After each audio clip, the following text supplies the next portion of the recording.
इस समय जो लड़ाई हम साफ तौर पर देख पा रहे हैं वो लड़ाई केवल दो ही लोगों के बीच में नजर आ रही है। ये लड़ाई बीजेपी वर्सेस कांग्रेस ही नजर आ रही है। और आज की अगर मैं बात करूं तो कई लोगों से हमने बात की, आदमपुर हम पहुंचे और आदमपुर में जाकर हमने कई लोगों से बात की। साफ तौर पर ये जो लोग हैं साफ तौर पर कह रहे हैं कि वो ये देखना चाहते हैं, वो ये चाहते हैं कि काफी समय से कुलदीप बिश्नोई ने यहाँ राज किया है लेकिन हालात यहाँ के बदले नजर नहीं आए। तो काफी लोगों के मन में जो है वो ये इच्छा है कि इस बार बदलाव हो, इस बार उनकी जो नजर है वो जेपी पर जाकर टिक रही है। वहीं कुछ लोग कह रहे हैं कि अगर कुलदीप बिश्नोई के बेटे भव्य बिश्नोई को जिताया जाता है तो ऐसी स्थिति में सत्ता के भागीदार बनने का मौका मिलने वाला है पार्टी को। और इस सत्ता की भागीदार बनेंगे तो जो विकास काफी समय से यहाँ से जो इलाका विकास की दौड़ से महरूम था उस इलाके को कहीं ना कहीं फायदा मिलता हुआ नजर आएगा। हम कुछ लोग हैं हमारे साथ, इनसे हम लोग एक बार बात कर लेते हैं, इनसे एक बार समझ लेते हैं कि ये लोग आखिर क्या चाहते हैं, इनको आखिर क्या लगता है, आखिर कौन इस दावेदारी में जीत सकता है। लोगों से हम बात करते हैं चूंकि हम यहाँ मौजूद हैं आदमपुर में, और आदमपुर की अगर हम बात करते हैं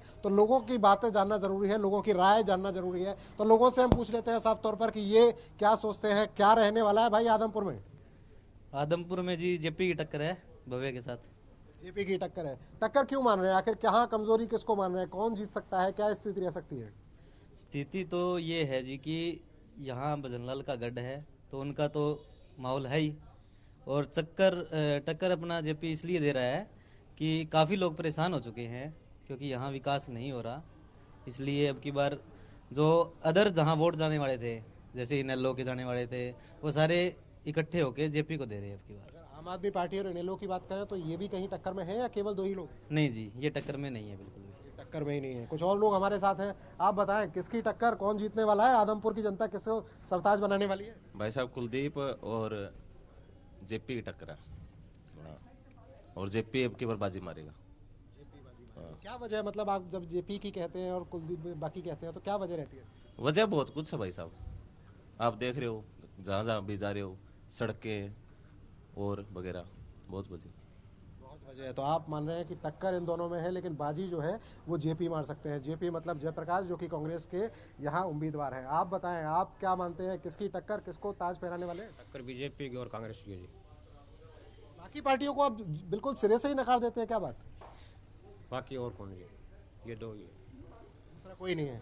ये दो ही है जी टक्कर इसके सर पर कांग्रेस के। तो मुद्दे क्या रहने वाले हैं इस बार के चुनावों में? मुद्दे जो काम के वही होंगे जी, काम के ही होंगे जी, काम के लिए काम जो करा वही होगा। मैंने तो बहुत सारे दावे हुए, बहुत सारे वादे हुए, सबने कहा कि आपके लिए हम ये करेंगे, आपके लिए वो करेंगे। कल तो वोट डालना है, अब तो मूड बना लिया होगा। करे वादा सारा जी, पूरा तो कौन करा, कोई वादा सब करा जी, पूरा तो कौन करा है। ये बात कांग्रेस की। वादे होते हैं लेकिन पूरे नहीं होते हैं। आप बताएं जनाब, किसकी सरकार, किसको बनाने वाले हैं अपना विधायक? कांग्रेस जेपी को बनाएंगे जी विधायक हम।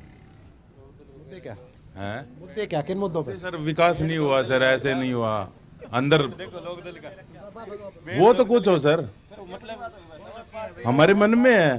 वोट हम लोकदल में देंगे, जेपी पार्टी के साथ कोई धोखा नहीं है सर। आप कुछ करें। कांग्रेस का बनो, इसको निकाल के कांग्रेस, तो इसका मतलब धोखा कर रहे हो, सब मिले हुए हो, यही बात है भाई साहब। युवा जोश है और भव्य उद्घोष है।